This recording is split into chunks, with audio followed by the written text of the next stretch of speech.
Yun, magandang gabi po sa inyong lahat mga kababayan. Kamusta? Update lang tayo. Update lang tayo dito mga kababayan. Dito, yan. Kay number 7 na marami nagsasabi itong sasakyan na to ay isang Cadillac Escalade. Kasi may balita mga kababayan Ford daw yan Ford, alam ko Ford Escape. Pero ito Ford Escalade, hindi. So, mukhang tama yung mga yung mga magagaling po sa sasakyan. At doon sa mga comment natin, ano raw yan, Cadillac Escalade. So, mali ako doon. Pasensya na po kayo kasi Mirage ang sasakyan ko. Ang layo po doon sa Escalade. Well, anyway mga kababayan, ang tawag po nila dito ay white puting Escalade na nag-eskapo. Yan mga kababayan, puting Escalade na nag-eskapo dahil itong sasakyang ito ay nahuling pumasok sa bus lane dyan po sa EDSA at nung hinarang po ng traffic enforcer ang nangyari,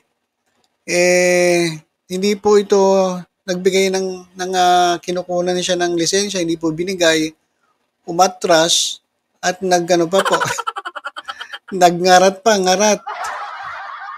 So, pasaway na bastos pa. Etong nakasakay dyan po sa sasakyan na hanggang ngayon alam na ng LTO pero hindi pa nila inilalabas. Hindi ko alam kung bakit. Mukhang malakas to. Mukhang malakas LTO. Mukhang malakas sa inyo itong may-ari na itong puting Escalade. At ito mga kababayan, update lang tayo. Update muna tayo dito. Kasi ito nachichismis mga kababayan na ito raw Escalade na ito ay pag-aari ni Senator Sherwin Gatchalian. So may mga chismis na kumakalat, ito raw ay pag-aari ni Sherwin Gatchalian. Ito namang si Senator Sherwin Gatchalian nagsalita din. Siyempre mahirap na. At ito mga kababayan yung kanyang statement. Naglabas po siya ng statement. Lakihan natin kasi may mga nagre-reklamo. Maliit daw. Ayan, sige. Ayan, liitan ko na sarili ko. Eto mga kababayan. So doon sa nagsasabi na si kay Senator Sherwin Gatchalian yung yung sasakyan na yan na Cadillac Escapade. Tama ba? Escalade ba? Escapade? Ano ba yun? Escalade. Kasi ang alam ko lang ensalada. Ang alam ko lang, ensaladang talong, yan. Kaya masarap yun, lalong-lalo na. Kapag hindi pwede sa mga pinirito, masarap yun, ensaladang talong, mga kababayan. Kaya lang alam natin ensaladang talong. Pero pagdating dito sa mga Escalade, pangyayamanin po ito. O sabi ni Sherwin, Senator Sherwin, sa iba yan. O sabi niya, di akin yung pasaway na SUV sa EDSA busway. Talaga, mga naninira kay Sherwin Gatchalian. Hindi raw kanya yan. Sabi niya, wala ako. Wala ako. Wala akong ganyan na sasakyan. Wala akong ganon na sasakyan. Sabi ni Senator Sherwin Gatchalian, wala daw siyang sasakyan ganyan, yung puting Escalade. Sabi na itong The Big News, dito ako kinuha yung kaya sabi ko kanina, Ford Escalade Hindi naman daw pala Escalade, Escalade, pero ito sasakyan na to, tingnan mo yung logo, yan mga kababayan sa ating screen. Ayun yung logo ng sasakyan, Lakihan natin para makita ninyo. Ayan, yung number 7, Ayan, Nakaano na yan, tutok na sa inyo. Siguro hindi na kayo magreklamo niyan. Doon sa mga nagreklamo, maliit daw Ayan, yan po ay raw, Cadillac Escalade. Hindi, ito na naman yung The Big News. Sinasabi na naman, todo tanggi si Senator Sherwin Gatchalian na pag-aari niya ang puting Ford Escalade. Hindi nga Ford, ang kulit mo naman. Ang kulit naman na itong The Big News na to, hindi po Ford Escalade. Sabi na magagaling nating mga subscribers at magagaling sa sasakyan, Yan daw ay tawag dito, Cadillac Escalade. Yan. Ay, baguhin nyo. Big news. Baguhin nyo yung yung report ninyo hindi yan Ford. Ford Escape, ang alam ko, pero Ford Escalade wala. So, mas naniniwala ako dun sa Cadillac Escalade na may protocol plate number 7 na halos makasagasa ng isang enforcer ng Special Action Intelligence Committee for Transportation o SAICT ng Department of Transportation DOTR ng parayan ng sasakyan dahil sa illegal na paggamit ng EDSA busway noong November 3 ng gabi, araw ng linggo.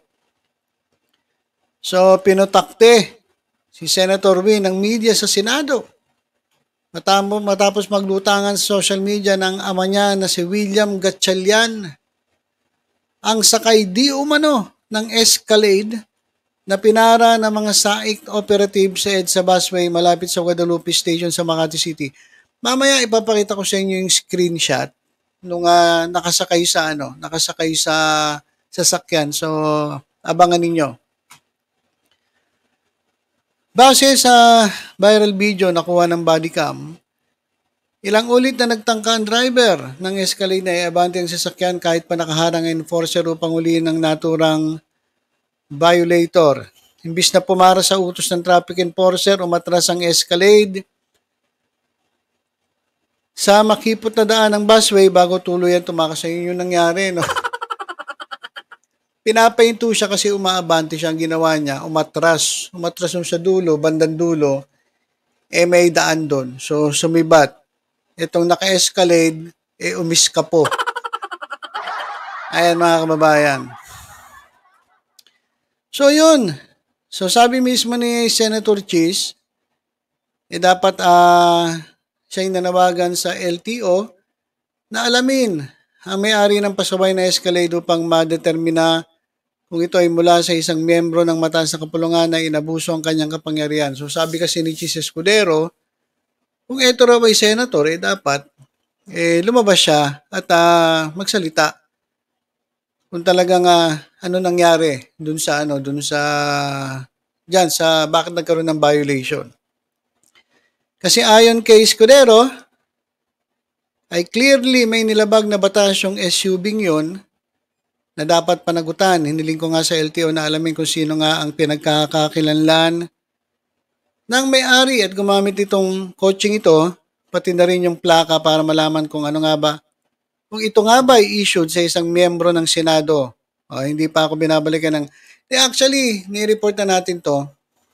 Ang sabi ng LTO, hindi naman daw ito yung plaka, ito mga kababayan, itong number 7, hindi raw po ito itong sasakyan na to na white na Escalade, hindi naman daw to na-issuehan ng protocol plate. So, malamang fake itong protocol plate. Kaya mas malaki ang pananagutan nitong sasakyang ito o may-ari ng sasakyang ito o gumamit ng sasakyang ito. At patong-patong na mga kababayan yung mga mangyayaring violation ng tulongges na driver na to. Tulongges talaga no? Ibang klase. So, ayan mga kababayan, hindi po ito kay Win Gatchalian. Napakalinaw naman, sabi niya, kahit nabubulol-bulol, wala ako, wala akong ganyan na sasakyan, wala akong gano'n na sasakyan. So, hindi rin kanya yan at hindi rin sa tatay niya. At ngayon, kanino? Ayun ang tanong. Kanino ba ang sasakyan? Ito, pakita ko sa inyo yung screenshot. Ito mga kababayan, tingnan ninyo. Ayan Ayan mga kababayan, ito. Yan, yung screenshot. Yan po yung nandyan po sa nasa sasakyan. Tingnan nyo na lang, tandaan nyo yung pagmumukha nitong tulongges na to. Yan. Baka namumukhaan ninyo. Ayan po yung nasa sasakyan. At meron pa isang litrato. Ito mga kababayan. Ayan Ayan mga kababayan, yung nasa likod naman. Hindi kaya si Marcoleta to. Parang una kong tingin si Marcoleta eh. Eh, hindi naman number 7 si Marcoleta, number 8 yan, congressman yan eh. So, ayan po yung dalawang screenshot na nakuha dyan po sa pinangyarihan ng violation. Itong isa na to, at itong isa. Ayan o. Sabi ko sa iyo eh, may nag-comment dito, pinaghalong Marcoleta at Digong. Sabi naman ng iba, kamukha nga ni William Gatchalian. May nagsasabi si Chis Escudero naman. Ano ba yan? Ito mga kababayan, So, ayan yung mga litratong naglabasan sa social media. At ito nga yung Escalade. Sabi nila Cadillac Escalade mga kababayan. So, merong update. Basahin lang natin tong update mga kababayan. Basahin natin tong update para alam po natin kung ano ang latest mga kababayan. Basahin natin. Kaninong white Escalade ito na may plakang number 7? Okay. Teka, diretso na natin. Huwag natin patagalin Sige, basahin natin. Ito. Sabi ni Rapi Tulfo in action. Umepal na naman. Umepal na naman si Rapi Tulfo. Kaninong white Escalade ito na may plakang number 7? Alakihan natin para marami na naman magreklamo na ito eh. Ayan. Ate. Sabi dito, sumusuporta Senator Idol Rafi Tulfo kay Senate President Chis Escudero sa kanyang panawagan sa LTO na tukuyin at agad ipaalam sa Senado ang pagkakakilanlan na may-ari ng puting SUV na gumagamit ng plakang 7.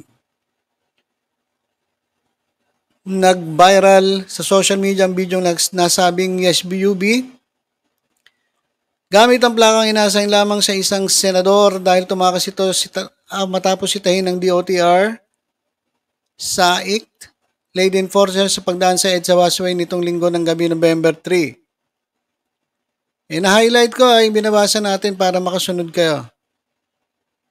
Bilang chairperson ng Senate Committee on Public Services, agad na tinawagan ni Senator Idol si LTO Executive Director Attorney Greg Pua Jr. Itong dalawa yung tawag dito? Tawag dito. Sangkot ba yun? Basta, body-body.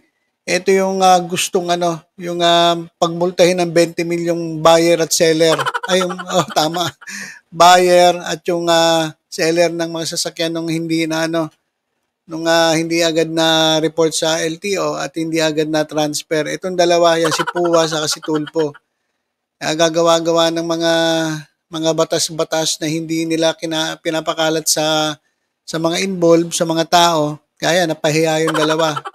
Si Tulfo sa si Pua. Kaya may mga pakanaan yan eh. So tinawagan daw ni Tulfo, idol. Sila lang idol, kayo lang nakaka-idol dyan. Ayan, tinawagan niya si Pua Jr. para humingi ng update. Ano na raw ang nangyari? Ayon sa pagsusuri ni Pua, napag-alaman nila na peke ang ginamit na plaka ng SUV dahil wala raw itong mga security feature na meron sa mga legit na plakang 7. So, ibig sabihin, sabi ni Pua, sabi ng LTO, peke. Peke mga kababayan ang ginamit na plaka ng SUV dahil wala raw itong mga security feature. Walang iya ka. Yabang-yabang mo, peke pala yung plaka mo. Ano pa? Ang plakang 7 rin daw ay ginamit sa harap at sa likod ng SUV imbis na sa harapan lamang bukod pa sa wala itong conduction sticker. Walang conduction sticker. Paano natin hindi malalaman to? Nako, delikado to. Wala ng plaka, peke pa yung ginamit na protocol plate. Wala palang conduction sticker. O kaya sa ngayon ay blanco pa raw muna sila kung sino talaga ang may-ari ng SUV. So akala ko alam na nila kasi padadala nila ng show cause order eh. Pero ito pala update mga kababayan, hanggang ngayon wala pa lang conduction sticker, walang plaka, walang hiya, wala lahat. Walang plaka, peke yung plaka na ginamit at walang conduction sticker.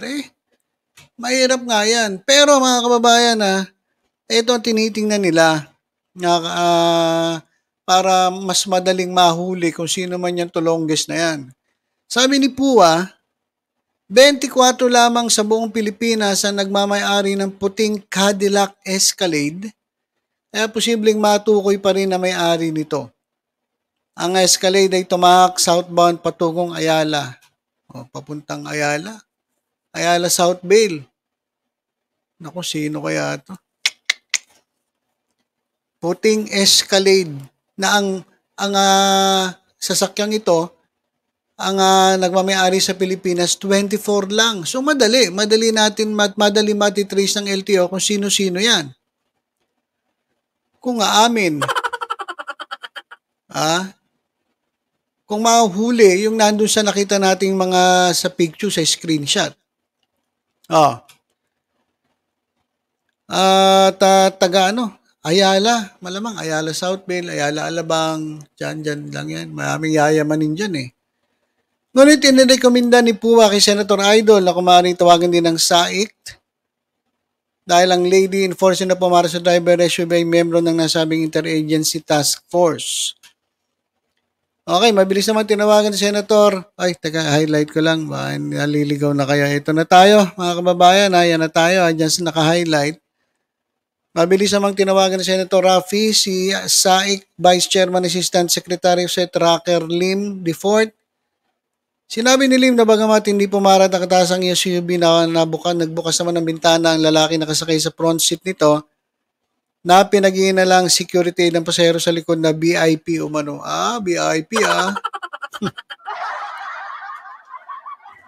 VIP ka pala. Yan, tingnan natin kung hanggang saan ang pagiging VIP mo. Gayun pa man, nagpadala si Lim ng screenshot ng dalawang pasahero mula sa video na nakuha nila. Kung kilala nyo ang dalawang lalaking ito, makipag-ugnayan lamang sa LTO at SAIC o dili kaya sa Senate office ni Senator Tulfo. Pinapangako namin na poprotekta namin ang pagkakakilanlan ng aming magiging tipster. Nangako rin Senator Idol na siya ay magiging patas at walang sasantuhin dito. Ayan mga kababayan. Kung alam niyo raw kung sino yan,